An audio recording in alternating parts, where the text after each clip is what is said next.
నేరాల ఛేదనలో టెక్నాలజీని విస్తృతంగా వినియోగించాలి. విశాఖ రేంజ్ ఐజీ గోపీనాథ్ జెట్టి. పట్టుకోవడంలో ఆధునిక సాంకేతిక పరిజ్ఞానాన్ని పోలీసులు సమర్థవంతంగా వినియోగించాలని విశాఖపట్నం రేంజ్ ఐజీ గోపీనాథ్ జెట్టి సూచించారు. పార్వతీపురం మంజం జిల్లా పోలీస్ కాన్ఫరెన్స్ హాల్లో జిల్లా ఎస్పీ మాధవరెడ్డి అధ్యక్షతన అర్ధవార్షిక నేర సమీక్షా సమావేశం నిర్వహించారు. గత 6 నెలల్లో జిల్లాలో నమోదైన నేరాలు, కేసుల దర్యాప్తుల పురోగతి, పెండింగ్ కేసులు, హత్యలు, పీఓ, సిఎస్ఓ, అత్యాచారం, దోపిడీలు, ఆస్తి వాహన చోరీలు, మిస్సింగ్, మోసాలు, రోడ్డు ప్రమాదాలు, ఎన్డీపీఎస్ కేసులు తదితర అంశాలపై ఎస్పీ పవర్ పాయింట్ ప్రెజెంటేషన్ ద్వారా ఐజీకి వివరించారు. ఈ సందర్భంగా ఐజీ మాట్లాడుతూ నేరస్తులు కొత్త టెక్నాలజీని ఉపయోగిస్తున్నారని, వారికంటే ముందుగా పోలీసులు సాంకేతిక పరిజ్ఞానంపై పట్టు సాధించాలన్నారు.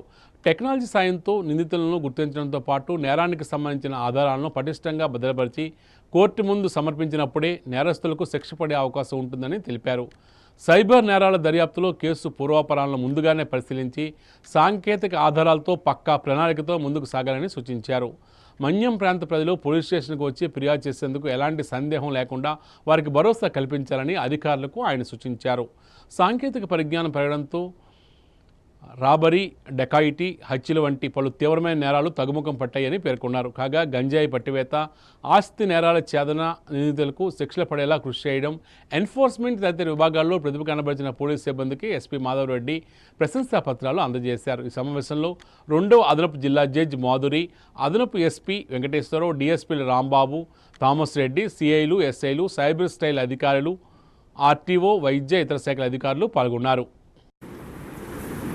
మీ టార్గెట్స్, అచీవ్మెంట్స్, అదేవిధంగా క్రైమ్లో రిపోర్ట్ అవుతున్నటువంటి ప్యాటర్న్ కానీ, క్రైమ్ ఎలా తగ్గుతుంది, ఏ క్రైమ్స్లో మనకు రిపోర్టింగ్ ఎక్కువ ఉంటుంది, సో వీటన్నిటిని కూడా ఒకసారి అవగాహన చేసుకుని నెక్స్ట్ 6 మంత్స్కి మీరు ప్లాన్ చేసుకోవడానికి పెట్టేటువంటి రివ్యూ ఇది.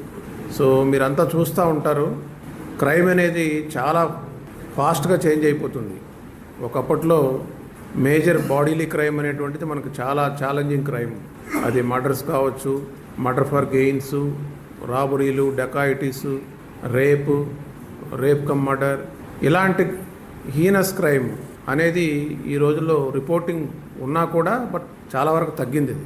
జరిగిన దాని డిటెక్షన్ అనేటువంటిది టెక్నాలజీ అందుబాటులోకి రావడం, అది సెల్ ఫోన్ల ద్వారా కానీ, సీసీటీవీల ద్వారా కానీ డిటెక్షన్ అనేటువంటిది ఈజీ అయింది.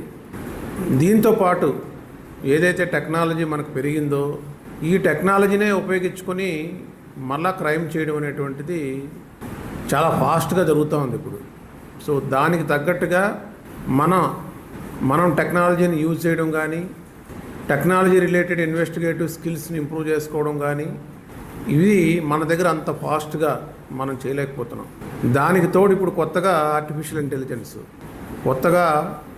ఆర్టిఫిషియల్ ఇంటెలిజెన్సే ఒక లాగా క్రైమ్ చేస్తే మనం దాన్ని ఎలా ఇన్వెస్టిగేట్ చేయగలము అనేటువంటిది కూడా మీరు ఆలోచించాల్సిన అవసరం. ముఖ్యాంశాలు మరోసారి.